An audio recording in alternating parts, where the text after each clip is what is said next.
দেড় মাসেও নিয়ন্ত্রণে আসেনি হামের প্রাদুর্ভাব। প্রতিদিনই পাল্লা দিয়ে বাড়ছে রোগীর সংখ্যা। দেশের বিভিন্ন জেলা থেকে রোগীরা আসছেন রাজধানীর হাসপাতালগুলোতে। দৈনিক গড়ে 200 আক্রান্ত শিশু হাসপাতালগুলোতে ভর্তি হচ্ছে।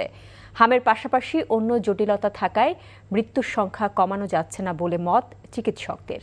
নাজিবুর রহমানের রিপোর্ট। হামের সংক্রমণের মাঝেই শ্বাসকষ্ট আর নিউমোনিয়ায় নাকাল অনেক শিশু। রাজধানীর বেশিরভাগ সরকারি হাসপাতালগুলোর চিত্রই এমন। সংক্রমণ নিয়ে সবচেয়ে বিপাকে ঢাকার আশপাশের জেলার মানুষ।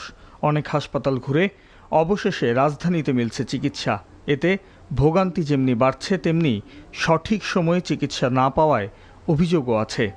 দেশে গেছি, ওই দিন রাত্রে জ্বর আসছে, এমন জ্বর, এই জ্বর নিয়ে আমি তাদের ঢাকা চলে আসছি। ঢাকা আসার পরে দেখি যে এরকম লাল হয়ে গেছে। কোনো হাসপাতাল রাখে না, বুঝছেন, কোনো লোকের রাখে না, গেলে দুদূর করে দাঁড়ায় দেয়। আল্লাহ বাঁচাইছে, রাখছে। 4 দিন ধরে জ্বর ছিল, তারপরে এই যে ইয়াগুলো হামগেলি উঠছে। টিকা না নেয়ার কারণে হামের পাশাপাশি অন্যান্য জটিলতায় ভুগছে সংক্রমিত শিশুরা। টিকা দেওয়া ছিল না, টিকা না দেওয়ার কারণে আমরা তার বুঝতে পারি না যে কোন টিকাটা হাম বা কোনটা কি, যে কারণে সমস্যাটা দেখা দিচ্ছে আর কি। জ্বর কমে কমে কমে আবার বাড়ে না, হামের টিকা তো দিছি না আগে। চিকিৎসকরা বলছেন শুরুতে সমন্বয়ের অভাবে সংক্রমণ বেড়েছে।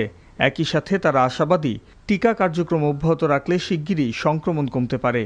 হামের রোগী যখন বেড়েছে তখন তাদেরকে জায়গা দেওয়ার জন্য তো আমাদের তো আগের রোগীগুলোকে বাদ দিতে পারবো না। যদি দেওয়া হয় তাহলে অন্য রোগীগুলো কিন্তু চিকিৎসা সংকটে পড়বে।